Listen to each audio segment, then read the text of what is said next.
बिस्मिल्लाहिर्रहमानिर्रहीम। Dear students, हमारा ये लेक्चर है ये एफएससी सेकंड ईयर फ़िज़िक्स और चैप्टर 12 और टॉपिक जो है हमारा वो गाज़ेस लॉ की एप्लीकेशंस हम कर रहे थे, एप्लीकेशंस ऑफ गाज़ेस लॉ। इसमें आज हम एक एप्लीकेशन है वो करेंगे, वो है electric intensity due to infinite sheet of charge. कि एक इन्फिनिट शीट ऑफ चार्ज है, इन्फिनिट शीट ऑफ चार्ज है। इस शीट ऑफ चार्ज के क्लोज किसी भी पॉइंट पे इस चार्ज शीट जो है इसका जो साइज़ है वो इन्फिनिट है, या लेंथ और विड्थ इन्फिनिट है। तो इन्फिनिट और इस पे लेट से पॉजिटिवली चार्ज जो है वो यूनिफॉर्मली डिस्ट्रीब्यूटेड है। हमने इसके किसी भी क्लोज किसी भी पॉइंट पे इसके इन्फिनिट शीट के क्लोज किसी पॉइंट पी पे इलेक्ट्रिक इंटेंसिटी हमने क्या करनी है, फाइंड आउट करनी है। तो पहले हम फर्ज कर लें कि कंसीडर इन्फिनिट प्लेन शीट। हमारे पास एक इन्फिनिट प्लेन शीट है और इस पर जो चार्ज है इलेक्ट्रिक चार्ज यूनिफॉर्मली डिस्ट्रीब्यूटेड, या पॉजिटिव चार्ज जो है लेट से फर्ज कर लिया हमने positive charge is uniformly distributed over the surface, uniformly distributed over the surface.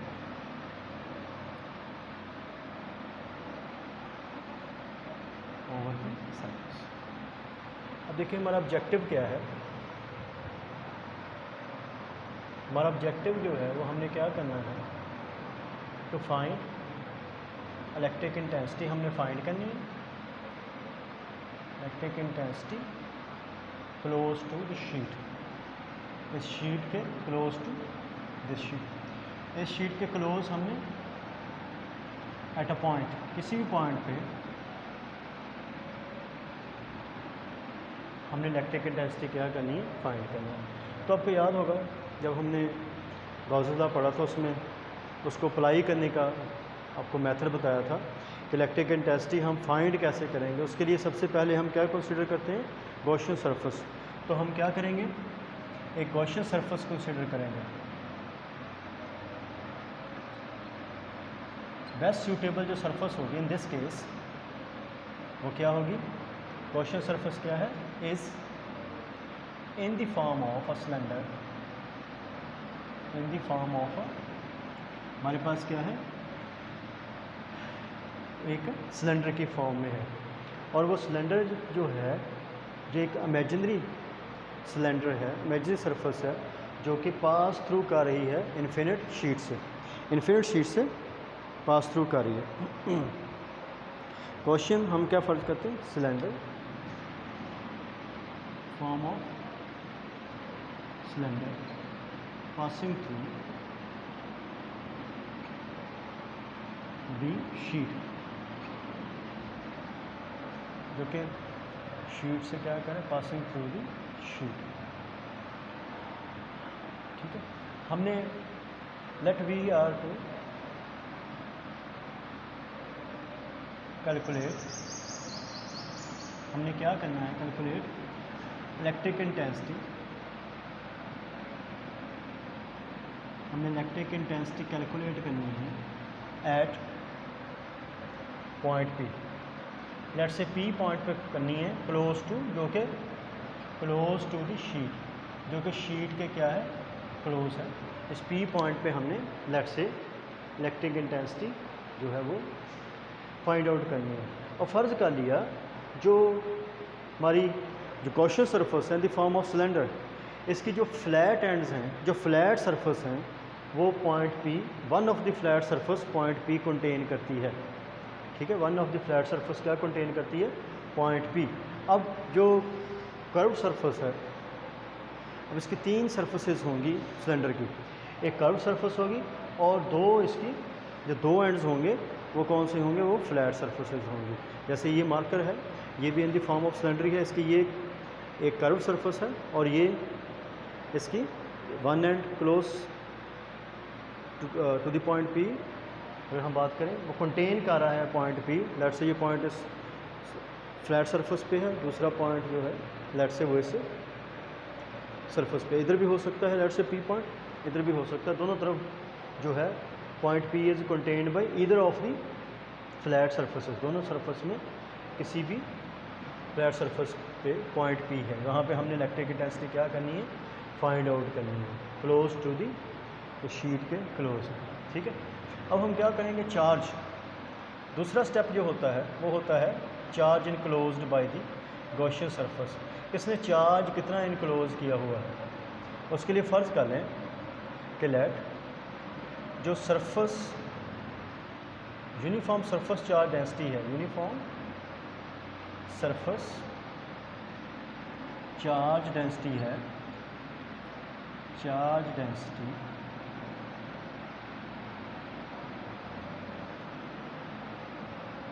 For the sheet is,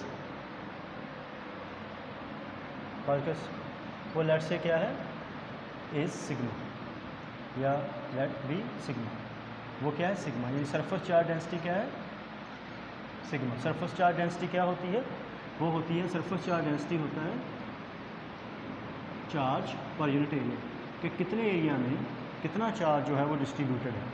sigma क्या होता है, electric charge per unit area. ये मैंने फ़र्ज़ कर लिया कि जो चार्ज डेंसिटी है वो क्या है सिग्मा है, क्यू ए, तो चार्ज कितना इनक्लोज होगा, फ़र्ज़ कर लें अगर consider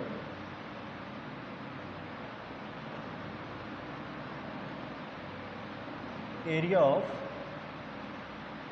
flat surface of cylinder, कि जो एरिया है फ्लैट सरफेस ऑफ सिलेंडर की, फ़र्ज़ कर लिया लेट से इज़, वो कितना है, वो ए है। अगर एरिया ए है तो चार्ज कितना इनक्लोज होगा बाई एरिया ए, तो Q इज़ इक्वल टू वो क्या होगा सिग्मा ए। इस क्वेश्चन से हमने ये ढूंढ किया Q किसके बराबर होगा सिग्मा ए, तो ए एरिया जो है उसने कितना चार्ज इनक्लोज किया हुआ है sigma A, Q is equal to sigma A. अब हम बात करते हैं ये चार्ज इनक्लोज आ गया बाई गॉसियन सरफेस। अब हम देखेंगे फ्लक्स थ्रू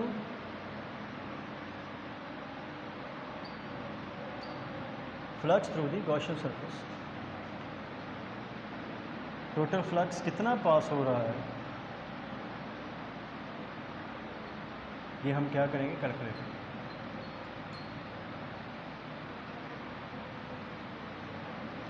उसके लिए देखें हमारे पास ये गॉसियन सरफेस है, इसकी 3 सरफेसेस हैं, one is curve surface, one flat and and another flat and, ठीक है। तो पहले हम लेते हैं flux through right flat and ले लेते हैं, flux through right flat end. इसमें देखें अगर हमने flux right flat and find करना है, फ्लक्स जो होता है लेट से ये φ1 कह लें इज इक्वल टू, यहाँ पे इलेक्ट्रिक इंटेंसिटी जो है उसकी वैल्यू कितनी है, लेट से पी पॉइंट पे ई इलेक्ट्रिक इंटेंसिटी की वैल्यू है, और जो वेक्टर एरिया है इस फ्लैट सरफेस का वो कितना है ए है। अब देखें दूसरी बात, फ्लक्स होगा ई डॉट ए फार्मूला। दूसरी बात ये है कि हम ये देखना चाहते हैं electric intensity, electric lines of field और वेक्टर एरिया कितना एंगल बनता है यहाँ पे, वो 0 डिग्री है। क्यों? क्योंकि इलेक्ट्रिक इंटेंसिटी की डायरेक्शन और वेक्टर एरिया दोनों की डायरेक्शन क्या है, सेम है, क्योंकि ये फ्लैट एंड है। क्योंकि हमारी जो शीट है इस पर चार्ज क्या है, हमने फ़र्ज़ किया पॉजिटिव चार्ज है शीट में से, तो देखें तो जो चार्ज डायरेक्शन है इलेक्ट्रिक फील्ड की वो होती है पॉजिटिव से आउटवर्ड ये, और हमारा जो फ्लैट एंड है तो ये होगी डायरेक्शन सरफेस के, जो इंटेंसिटी की डायरेक्शन है सरफेस के परपेंडिकुलर होगी, लेकिन वेक्टर एरिया के क्या होगी, पैरेलल होगी। तो एंगल कितना बनेगा, theta is equal to 0 degree. Theta 0 होगा तो हमारे पास क्या आ जाएगा, ई ए कॉस 0 डिग्री। तो हमारे पास φ1 जो है वो आ जाएगा ई ए, φ1 इज इक्वल टू हमारे पास आ जाएगा ई ए, ठीक है। अब हम देखना चाहते हैं flux through left flat end, left flat end, इसमें फ्लक्स कितना होगा, फाई 2 कह लें इसको, equal to E dot A, क्योंकि इसका वेक्टर एरिया क्या है, ए है। लेट से इंटेंसिटी की वैल्यू कितनी है, ई है। अब यहाँ पर भी देखें वेक्टर एरिया और इंटेंसिटी दोनों की डायरेक्शन क्या है, सेम है, तो एंगल कितना होगा, theta is equal to 0 degree, तो ई ए कॉस 0, तो हमारे पास ये भी क्या आ जाएगा, ई ए, यानी फाई 2 भी क्या आ जाएगा, ई ए। अब फ्लक्स थ्रू कर्व सरफेस लेंगे, फ्लक्स थ्रू कर्व सरफेस, जो सिलेंडर की कर्व सरफेस है, इसमें से फ्लक्स कितना होगा, कर्व सरफेस कौन सी, जैसे ये है, ये कर्व सरफेस। अब यहाँ से देखें जो इलेक्ट्रिक इंटेंसिटी है, जो इलेक्ट्रिक फील्ड लाइन की डायरेक्शन ये है, और ये इस सरफेस के क्या है, पैरेलल है, यानी जो लाइंस हैं, ये सिलेंडर है, तो लाइंस इस तरह पास कर रही हैं, तो इसका मतलब जो लाइन है सरफेस के क्या हैं, पैरेलल हैं, और सरफेस के जो वेक्टर एरिया है जो कि नॉर्मल टू द सरफेस होता है, उसके क्या है, परपेंडिकुलर है। थीटा कितना बनेगा, 90, तो फाई 3 जो होगा वो होगा ई डॉट ए, या होगा ई ए कॉस 90 डिग्री। तो जो flux through the curve surface वो कितना हो जाएगा, कॉस 90 0 होता है, तो क्या आ जाएगा, 0। तो टोटल फ्लक्स कितना होगा through the Gaussian surface in the form of cylinder,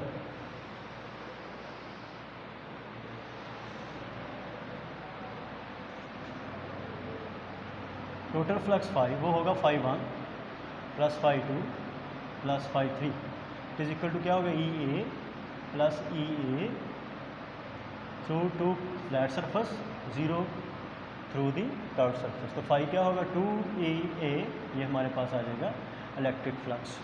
Gaussian surface हमने पहले फर्ज की, फिर गॉसियन सरफेस में जितना चार्ज इनक्लोज किया हो वो फाइंड किया, फिर electric flux total that is passing through the Gaussian surface वो फाइंड की। तो अब देखें हम यहाँ पे अब क्या अप्लाई करेंगे, अगले स्टेप में यहाँ पे गॉसेस लॉ अप्लाई करेंगे। गॉसेस लॉ क्या है, कि जो फ्लक्स है थ्रू एनी सरफेस, भाई गॉसेस लॉ कि फ्लक्स जो है through any surface equal to वो क्या होता है, phi is equal to 1 over epsilon naught Q. Q क्या है, charge enclosed by the surface. अब फ्लक्स क्या है यहाँ पे देखें, वो है 2 ई ए हमने फाइंड किया है, 2 ई ए फ्लक्स है, 1 ओवर एप्सिलॉन नॉट, और क्यू यहाँ से देखें क्यू है सिग्मा ए, यहाँ पे क्यू की जगह पे क्या आ जाएगा, सिग्मा ए। अब देखें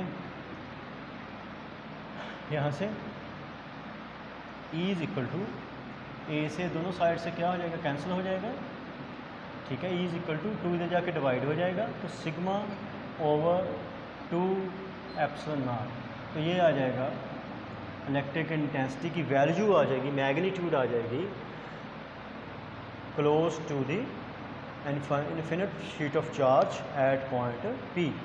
और अगर हम इसको वेक्टर फॉर्म में लिखना चाहते हैं तो E वेक्टर जो होगा that is sigma 2 epsilon naught R unit vector, और आर यूनिट वेक्टर की डायरेक्शन क्या होगी, R unit vector is normal to the, R unit vector is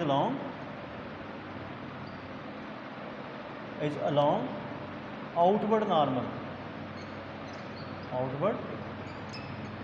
normal to the sheet, यानी शीट जो है इसके आउटवर्ड नॉर्मल होगा, ये डायरेक्शन किसकी होगी, आर की। यानी अगर ये शीट है तो जो आर की वैल्यू या आर यूनिट वेक्टर की, सॉरी आर यूनिट वेक्टर की जो वैल्यू तो 1 होगी, आर यूनिट वेक्टर की डायरेक्शन होगी वो ये होगी, नॉर्मल टू दी शीट, ठीक है। और यही इलेक्ट्रिक इंटेंसिटी की डायरेक्शन होगी, जो वेक्टर फॉर्म होगी।